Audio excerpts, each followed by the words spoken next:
Good afternoon. Earlier today, Attorney General Dana Nessel was joined by officials from the Department of Justice and the FBI to announce state and federal charges against 13 members of 2 militia groups who were preparing to kidnap and possibly kill me. When I put my hand on the Bible and took the oath of office 22 months ago, I knew this job would be hard. But I'll be honest, I never could have imagined anything like this. I want to start by saying thank you to our law enforcement. Thank you to the fearless FBI agents. And thank you to the brave Michigan State Police troopers who participated in this operation, acting under the leadership of Colonel Joe Gasper. I also want to thank Attorney General Nessel and the U.S. Attorneys Burge and Schneider and their teams for pursuing criminal charges that hopefully will lead to convictions, bringing these sick and depraved men to justice. As a mom with 2 teenage daughters and 3 stepsons, my husband and I are eternally grateful to everyone who put themselves in harm's way to keep our family safe. 2020 has been a hard year for all of us. Hard for our doctors and nurses and truck drivers, grocery store workers. It's been hard for the teachers and students and parents. Hard for those who have had to stay isolated to stay safe. And it's not over yet. But here's what I know. We're Michiganders. We have grit, we have heart, and we are tough as hell. We made it through the Great Recession. We made it through auto bankruptcies. We made it through floods and polar vortexes. But none of us has faced a challenge like COVID-19, not in our lifetimes. I've said it many times, we are not one another's enemy. This virus is our enemy, and this enemy is relentless. It doesn't care if you're a Republican or a Democrat, young or old, rich or poor. It doesn't care if we're tired of it. It threatens us all, our lives, our families, our jobs, our businesses, our economy. It preys on our elderly and medically vulnerable residents. And it has exposed deep inequities in our society.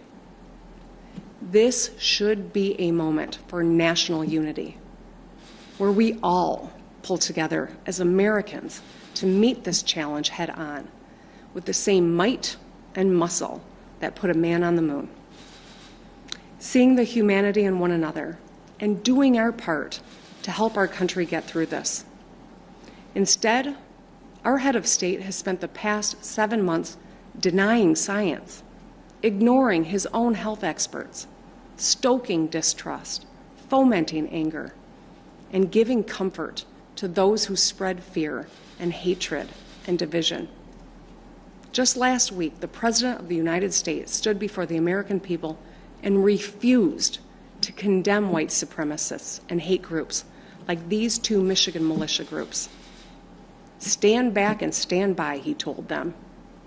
Stand back and stand by. Hate groups heard the president's words not as a rebuke, but as a rallying cry, as a call to action. When our leaders speak, their words matter. They carry weight.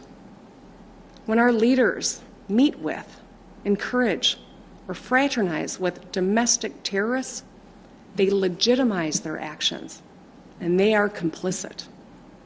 When they stoke and contribute to hate speech, they are complicit. In 1981, President Ronald Reagan spoke to the NAACP's annual convention, and his comments stand in sharp contrast to what we have seen on the national and state level from his own beloved party in 2020. He said, "A few isolated groups in the backwater of American life still hold perverted notions of what America is all about." Recently, in some places in the nation, there's been a disturbing recurrence of bigotry and violence. Then Reagan sent a direct message to those who still adhere to senseless racism and religious prejudice. "You are the ones who are out of step with our society," he said.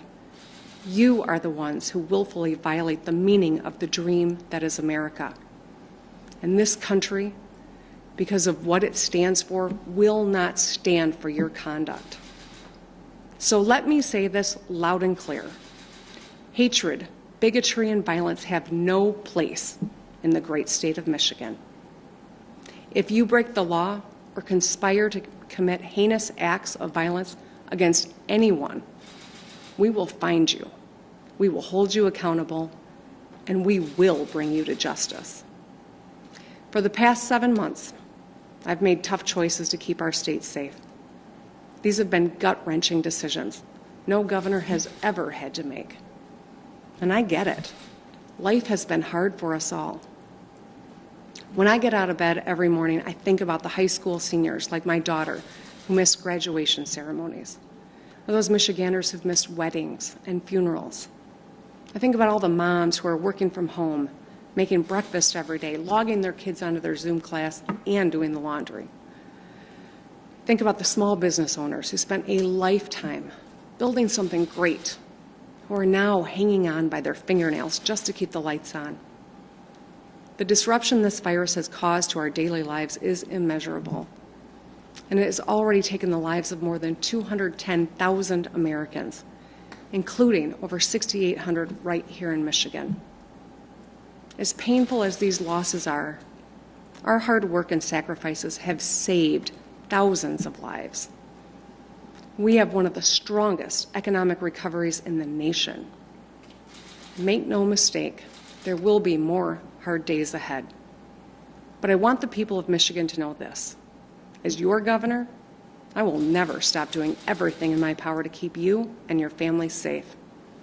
You don't have to agree with me, but I do ask one thing. Never forget that we are all in this together. Let's show a little kindness and a lot more empathy. Let's give one another a little grace, and let's take care of each other. Wear your mask, stay 6 feet apart, wash your hands frequently, and look out for your neighbors. We are Michiganders. I know we can get through this. We will get through this. So let's get through it together. Thank you.